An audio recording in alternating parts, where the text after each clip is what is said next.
मित्रांनो, आपल्या मध्यमवर्गीय घरांमध्ये पाहुणे येणं हा एक मोठा इव्हेंट असतो.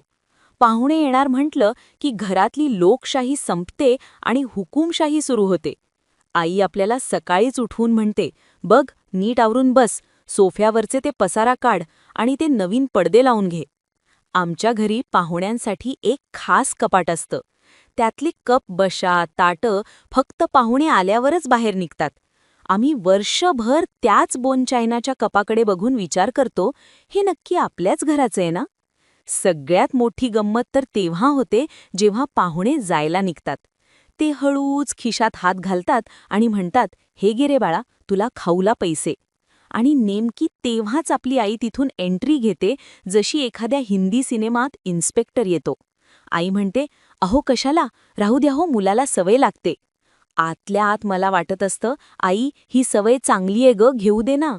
पण आपल्याला खोटं खोटं नाटक करावं लागतं. नाही काका, नको, खरंच नको. आणि पाहुणे गेल्यावर आई ते पैसे आपल्याकडून लगेच काढून घेते आणि म्हणते, ठेव माझ्याकडे, नंतर लागतील तेव्हा देईन. अहो आज 15 वर्ष झाली, ते पैसे अजून प्रोसेसिंगमध्येच आहेत.